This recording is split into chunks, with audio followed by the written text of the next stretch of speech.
At my sister's bridal shower, I paid for the catering, decorated the entire venue, and wrote a heartfelt speech. Halfway through the event, she announced, "I just want to thank my real best friends, you know who you are," while smirking at her bridesmaids. I left before the cake was cut. 2 years later, she showed up at my office divorced, jobless, and crying for a second chance she was never going to get. I never thought I'd be the type to cut off family. I used to believe that blood meant something. But after what Ashley did to me, I don't believe that anymore. This isn't some story about petty drama or simple jealousy. It's about how years of trying, forgiving, and giving everything to someone who only ever took finally broke me. My name is Claire. I'm the older sister. Always was the responsible one. I'm 36 now, living in Tulsa, Oklahoma.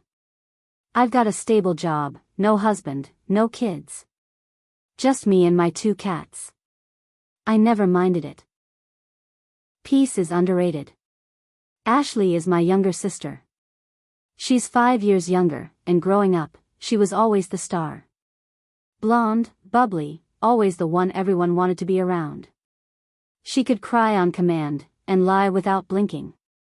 Even as a kid, she knew how to work people. I was more quiet, more of the background type. But I was dependable. I cooked when our mom was sick. I took her to her first job interview. I helped her move apartments 3 times. Every time she called me in tears, I showed up. That's who I was. The one who handled the mess. The one who cleaned up behind her. When she got engaged to Trent, I had my doubts. Trent was one of those smooth-talking guys who seemed nice on the surface but gave off that used car salesman vibe. Too much charm, not enough honesty. He had a grin that didn't match his eyes. But Ashley was glowing. And after losing both our parents years ago, mom to cancer, dad in a car crash, I wanted her to have something good. So when she asked me to help plan her bridal shower, I said yes. Well, asked is the polite way of putting it. She kind of dumped it on me. Said, "You're so good at this stuff, and you have more time anyway." Like my full-time job didn't matter because I wasn't married or raising a kid. I should have said no. But I didn't. I said yes. Like always. I booked the venue. A classy little spot at a boutique hotel. Paid the deposit myself. Didn't even blink when the catering bill came to over $1,300.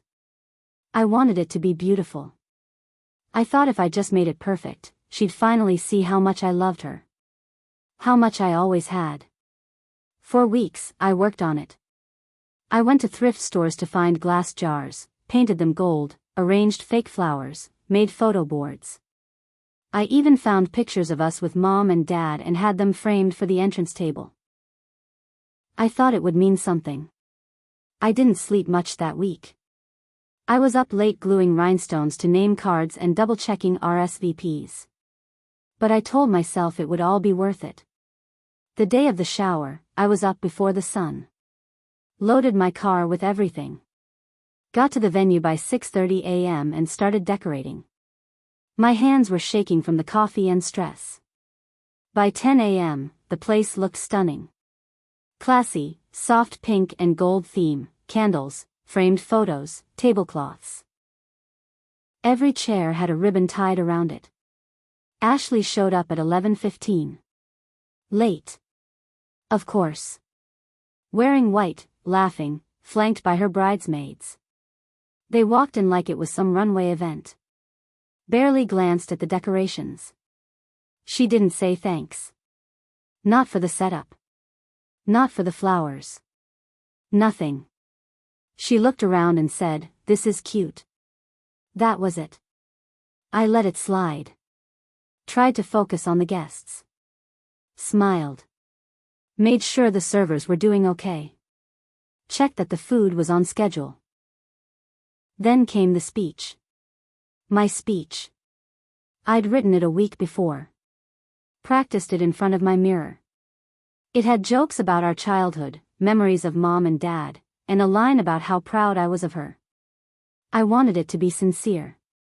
I read it out loud. Got a little choked up halfway through. A few people clapped. Ashley? She looked bored.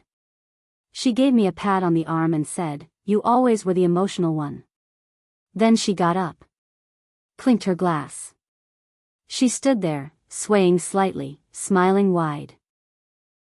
"I just want to say something real quick," she said. "Today means everything to me. And I want to thank the people who've always been by my side. My real best friends." She paused, then looked straight at her bridesmaids. "You know who you are." They all giggled and raised their glasses. Everyone clapped. I stood there. Alone. In the back. Heart sinking. Face burning. Not a word about me. Not even a glance. It wasn't just that she didn't thank me. It was the way she made it public. Like I didn't exist. Like the hours I spent building that day meant nothing. Like I was nothing. I grabbed my purse and left. Quietly. Nobody followed me out. Not even her. I drove home and cried. Not the soft, tear down your cheek kind. I mean sobbing, shaking, full body crying. Like something had cracked open in me. That night, I made a decision. I was done. No more reaching out. No more fixing things. No more letting her treat me like her backup. When her wedding day came a month later, I didn't go. She texted me that morning, "You coming?" I texted back, "No." She didn't reply. And I never heard from her again. Not for a long time. Until 2 years later. I was at work, just after lunch. Sitting at my desk, trying to ignore a soggy turkey sandwich. Then the front desk called my extension. "Claire. There's someone here asking for you. Says she's your sister." I froze. I hadn't thought about her in months. But my stomach twisted anyway. I walked out to the lobby. And there she was. Ashley. But not the Ashley I remembered. Gone were the perfect lashes, the sleek hair, the fake designer bags. Her hair was in a messy ponytail, her eyes red. She looked smaller somehow. Like a deflated version of herself. She stood up when she saw me. Her lip trembled. "Claire," she said. Her voice cracked. I didn't move. She started crying. "I didn't know where else to go," she said. "Please. Can we talk?" I stared at her. Silent. I stood there, silent. Not because I didn't have anything to say but because I had too much. Ashley kept talking, voice shaking. "Trent left me," she said, wiping her eyes with her sleeve. "He cheated. With 2 different women. One of them was my bridesmaid. Stephanie." That caught my attention. Stephanie was the one who'd helped her smirk through that little, real best friend's toast. I clenched my jaw. I lost everything. Ashley kept going. "He emptied our joint account before I even realized he was gone. I had to move out of the apartment. I'd been crashing with Megan, but she just told me I need to leave by the end of the week." She looked around the lobby, then back at me. "I need help. I need you." I let the silence stretch. Then I asked, "Why come here?" She hesitated. "I don't know. I guess I thought maybe you'd forgive me." I shook my head slowly. "Forgive you? For what, exactly?" She blinked fast. "For the shower. For what I said. I was drunk, and I didn't think." "No. You did think, Ashley. That's the thing. You knew exactly what you were doing. You wanted to hurt me." Her face twisted. "No, I didn't." "Yes. You did. You wanted your friends to laugh. You wanted to feel powerful. You embarrassed me in front of strangers after I spent weeks giving you the one good memory you'll probably ever have. And you didn't care." Her mouth opened, but I didn't let her speak. You've always done this. Since we were kids. You break things and expect someone else to clean it up. Usually me. Tears were running down her face now. Real ones. Not the fake kind she used to use on teachers and boyfriends. I know I messed up. I know. But I'm really trying, Claire. I just need a place to stay. Just until I get a job. I'll leave after that. I promise. I crossed my arms. And what happens when you get comfortable? When I make your life easier again? You pretend I don't exist until the next disaster. She fell quiet. The receptionist glanced over awkwardly. I didn't care. Ashley took a shaky breath. I'll do anything. Please. I'm your sister. That word used to mean something. Now it felt like an insult. I looked her dead in the eye and said, no. I'm not your safety net anymore. She looked stunned. Like no one had ever told her no before. Then what? She whispered. You just let me suffer? I didn't flinch. You let me suffer. For years. You never even noticed. This is what that feels like. Her mouth trembled. I don't have anyone else. I know. I turned and walked back to my office. She didn't follow. It could have ended there. It should have ended there. But Ashley doesn't know how to let go. 3 weeks passed. I didn't hear from her. I started to believe she got the message. Maybe she finally learned something. Maybe she figured it out on her own. Then I got the call. Claire. It's Officer Miller with the Tulsa PD. We need you to come down to the station. My stomach dropped. I drove there shaking. I had no idea what to expect. I hadn't broken any laws, hadn't even had a parking ticket in 5 years. But when I got to the front desk, they handed me a stack of papers. It was a restraining order request. Filed under domestic conflict. Listed me as a potential danger to Ashley. What the hell is this? I asked.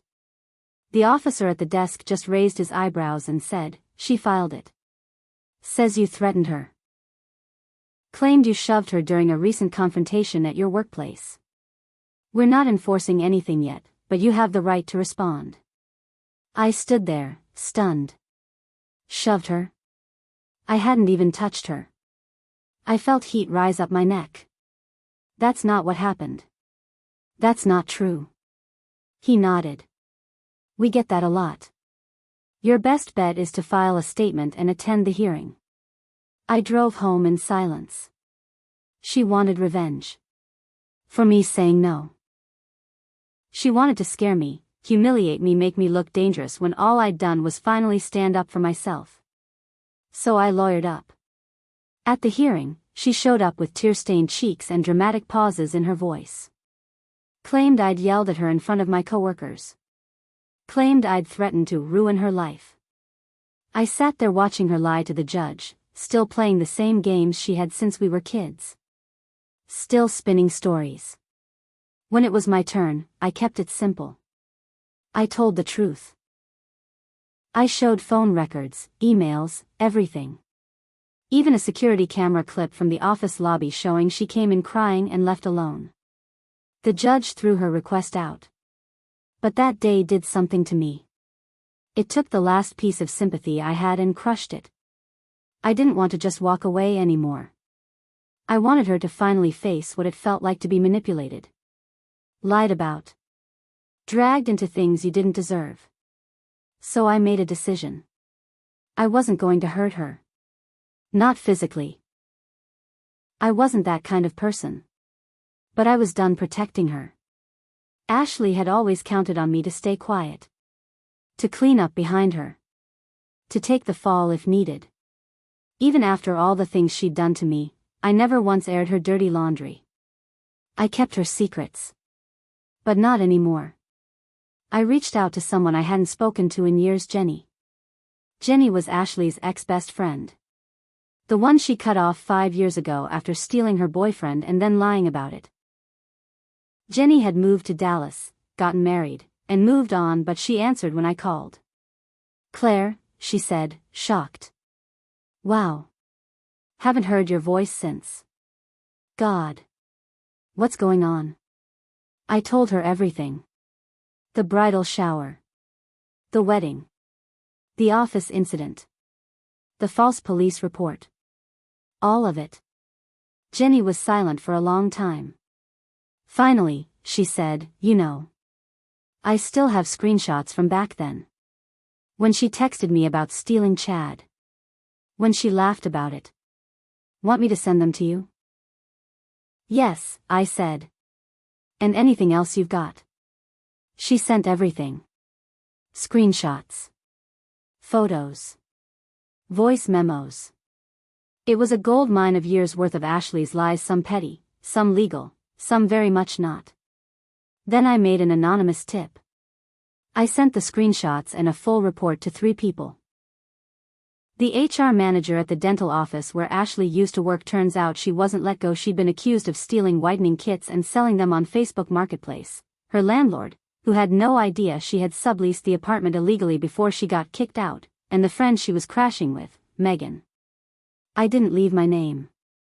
I didn't need to. The fallout came fast. Megan kicked her out within a week. Her name started circulating in local Facebook groups, people asking if anyone else had been scammed by Ashley selling fake makeup and knockoff bags. One of the screenshots Jenny sent showed Ashley bragging about getting fired before the dentist could catch her with inventory missing. I didn't smile. I didn't laugh. I just felt done. Then came the final act. I was sitting on my porch one night, watching the rain, when my phone buzzed. "Ashley." A text. "I know it was you. You're not better than me. You're just a sad, bitter woman who wants to drag everyone else down." I stared at the screen. Then I replied, "I was better the moment I walked out of your shower." She never responded. That was the last time I heard from her.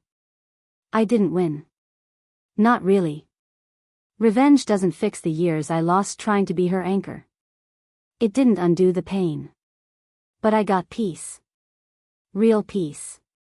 For once in my life, I put myself first. I stopped being the easy target. Ashley's out there somewhere, probably blaming someone else. Maybe trying to start over. Maybe not. Me?